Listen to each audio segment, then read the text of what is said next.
Sir, નાના બાળકો 6 માસ પછી, 1 વર્ષ 2 વર્ષ પછી રમતા રમતા પડી જાય છે.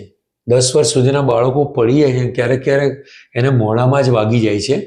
અને સૌથી પહેલું ફિલિંગ્સ આવી જાય છે કે દાંતમાં લોહી નીકળે એટલે દાંતમાં ઇન્જર થાય છે, અથવા તો કંઈક રમતા કંઈક વાગી જાય છે બાળકો અને દાંત પડી જાય છે. તો દુધિયા દાંતમાં બી આ બને છે અને કાયમી દાંત સાથે બનવાનું છે આ નાના બાળકોમાં. બરાબર છે. તો પછી માનો કે દુધિયા દાંત પડે તો શું કરવું પડે, અને કાયમી દાંત પડી જાય માનો મેદાનમાં કે, તો વાલી તરીકે એમને શું કાળજી લેવી પડશે તરત? સર બહુ જ આમ એકદમ આ વસ્તુનું નોલેજ બધા બહુ લોકોને બહુ ઓછું છે રિગાર્ડિંગ ધીસ. બેઝિકલી તમે સમજાવી રીતે હું આ તમારા ક્વેશ્ચનનો આન્સર 2 પાર્ટમાં આપીશ. પહેલા પાર્ટમાં હું ડિસ્કસ કરીશ કે દૂધના દાંતમાં ટ્રોમા થાય એટલે કોઈ બી ઇન્જરી થાય તો શું ધ્યાન રાખવાનું, અને પરમેનન્ટ ટૂથમાં કોઈ ઇન્જરી થાય જે 9 થી 12 વર્ષ છે, 8 થી 12 વર્ષ છે, એમાં શું ધ્યાન રાખવાનું. તો હવે સૌથી પહેલા આપણે લઈએ દૂધના દાંત. તો હવે દૂધના દાંત આવી ગયા છે, છોકરું પડી ગયું છે, બરાબર. હવે સૌથી પહેલા તો આપણે એ ચેક કરવું પડે દાંતમાં ઇન્જરી છે કે સોફ્ટ ટિશ્યુ ઇન્જરી છે. સોફ્ટ ટિશ્યુ એટલે હોઠ ઉપર ઇન્જરી છે, ગાલ ઉપર ઇન્જરી છે, શું છે. હવે દાંત ઉપર ઇન્જરી થાય ને તો there are so type of injury, so many type of injury, કે જેની અંદર દાંત આખા પડી જાય, દાંત અડધો તૂટી જાય, દાંત અડધો બહાર આવી જાય, દાંત અંદરની તરફ જતો રહે, બરાબર. તો એ અલગ અલગ ટાઈપની ઇન્જરી હોય છે. એ અલગ અલગ ટાઈપની ઇન્જરીની અલગ અલગ ટ્રીટમેન્ટ થતી હોય છે. એટલે સૌથી પહેલા you have to visit to the paediatric dentist, નાના છોકરાઓ માટે, બરાબર. હવે એની અંદર કયા ટાઈપની ઇન્જરી થઈ છે એ જોઈને અમે લોકો ટ્રીટમેન્ટ ડિસાઇડ કરતા હોઈએ છીએ. યુઝ્યુઅલી દૂધના દાંત હોય તો એટલું આપણે ધ્યાન માનીને ચાલવાનું કે એની અંદર જો ઇન્જરી થાય છે તો આપણે બહુ વધારે પડતી એગ્રેસિવ ટ્રીટમેન્ટ માટે નથી જતા. ધ રીઝન ઇઝ કે પરમેનન્ટ ટૂથ આવવાના બાકી છે. એટલા માટે એને પ્રોપર જોઈને, એને ઓળખીને શું ટ્રીટમેન્ટ કરવાની છે એ ગાઈડલાઈન ફોલો કરીને અમે લોકો ટ્રીટમેન્ટ કરતા હોઈએ છીએ. આ વાત રહી દૂધના દાંત માટે. હવે ફોર એક્ઝામ્પલ પરમેનન્ટ ટીથ છે. પરમેનન્ટ ટીથમાં સેમ મેં તમને જે દૂધના દાંતમાં કીધું કે ભાઈ અડધો દાંત તૂટી ગયો છે, દાંત અંદર જતો રહ્યો છે, દાંત બહાર આવી ગયો છે, એ સેમ ટાઈપની પ્રોબ્લેમ પરમેનન્ટ ટીથમાં થઈ શકે. પરમેનન્ટ ટીથ માટે આપણે એની પરફેક્ટ ટ્રીટમેન્ટ કરવી જરૂરી છે, કેમ કે એ દાંત લાઈફ ટાઈમ છે. એ દાંત એની પાસે આખી જિંદગી રહેવાના છે.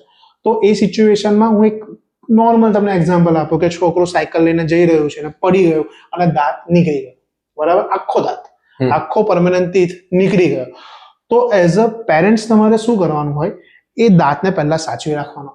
શેમાં સાચવી શકો?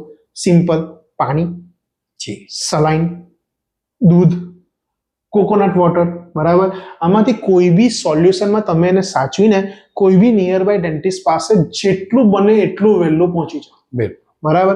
બીજો ઓપ્શન શું છે કે એક છે ને HBSS કરીને સોલ્યુશન આવે છે, જેનું બહુ નોલેજ નથી. એ સોલ્યુશન મળે ને તો બહુ જ પરફેક્ટ, એ દાંત એટલા જ સારી રીતે રહી શકે. પછી એની અલગ અલગ ગાઈડલાઈન છે કે ફોર એક્ઝામ્પલ દાંત 1 કલાક કરતા વધારે મોઢાની બહાર છે, 1 કલાક કરતા ઓછું મોઢાની બહાર છે, એના હિસાબે પછી અમારે ટ્રીટમેન્ટ મોડિફિકેશન કરવાના હોય. પણ દાંત તમે લઈને આવો તો એ જ દાંત આપણે પાછો તરત જ મોઢાની અંદર લગાવી શકીએ અને જે એને કારણે જે પ્રોબ્લેમ થવાના ચાન્સીસ છે એ બધા આપણે રિડ્યુસ કરી શકીએ. સર, આપે જે વાત કરી કે બાળકનો દાંત પડે ને આપણી પાસે દાંત લઈને આવી જાય વાલી, યસ.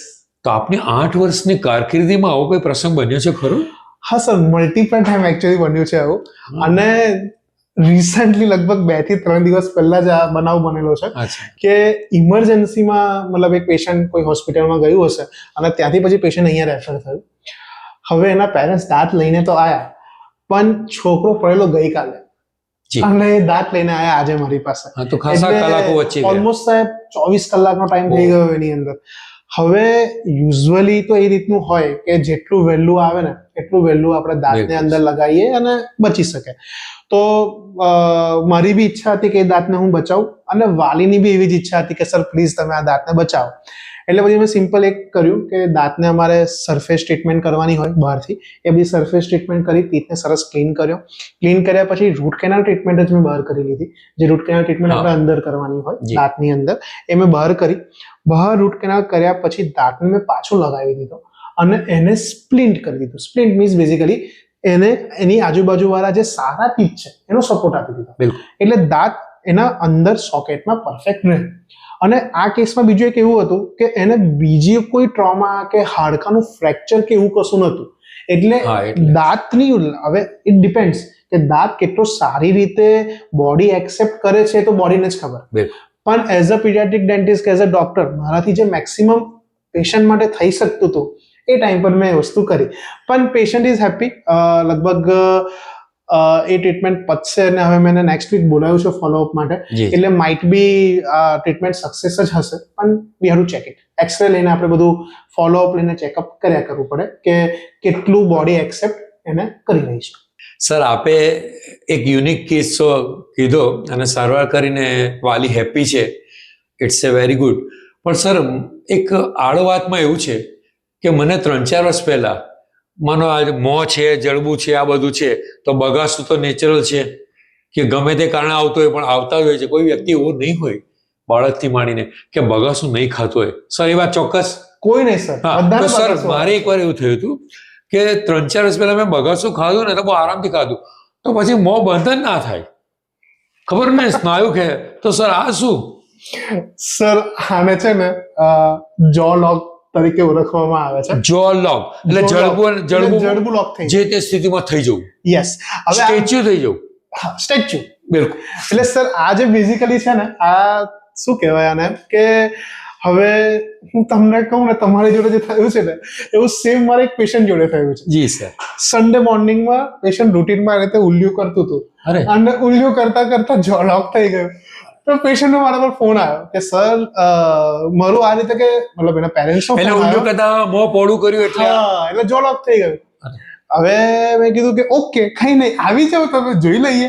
તો મેં ચેક કર્યું. હવે આમાં યુઝ્યુઅલી સર શું હોય કે આપણું જે નીચેનું જડબું છે ને એ ઉપર જોઈન્ટ થયેલું છે. આપણું આ પોર્શન જે છે ને એ આખો ફિક્સ પોર્શન છે, આ ના હલી શકે. આના સપોર્ટમાં આપણું જડબું આપણે ખોલે બંધ કરીએ છીએ, બરાબર. એટલે ઘણી બધી વખત ખોલવાના ચક્કરમાં આ જે સ્લાઇડ છે ને, આ TMJ કહેવાય, ટેમ્પોરોમેન્ડિબ્યુલર જોઈન્ટ. એટલે ઘણી બધી વખત આ છે ને આમ સ્લાઇડ થઈને પાછળની તરફ જતું રહે. એટલે સ્ટોપ, સ્ટેચ્યુ તમે થઈ જાઓ. એટલે એમાં પછી તમારે ડેન્ટિસ્ટ પાસે આવવું પડે અને એને અમે લોકો પ્રોપર એક મેન્યુઅલ હોય, એ મેન્યુઅલ પ્રમાણે અમે એને હોલ્ડ કરીને એ જે પોઝિશન છે એ પોઝિશનની અંદર ડાઉનવર્ડ અને backward, V have two just arrange it that. Downward અને બેકવર્ડ આપણે એને ખાલી સેટ કરી દેવાનું હોય. એ રીતે આપણે એનું સોલ્યુશન લાવી શકીએ. હવે હું મારી વાત કરું ને, હાજી, તો મારું જ બગાસું બહુ મોટું છે. એટલે ઘણી બધી વખત મારે જ ધ્યાન રાખવું પડે કે આમ કરીને મારે બતાવી દો. અમારા પ્રેક્ષક મિત્રોને સર ચોક્કસ બતાવો કે માનો આ પ્રકારનું બગાસું મોટેથી ખાવાનું આવી જો તકલીફ થવાની હોય તો તમે કઈ ટેકનિક અપનાવી? જો તમને એવું ફીલ થાય ને તો સિમ્પલ, આ તમારા 2 હાથ ભગવાને આપ્યા છે, તમે યુઝ કરવાના. એટલે આમ તમારે ખાલી થોડું સપોર્ટ આપવાનો. બગાસું, હા, બાકી મારું બગાસું તો મને તો લોકો એવું કહે છે કે સાહેબ તમારા બગાસમાં બ્રહ્માંડ દેખાય છે. એ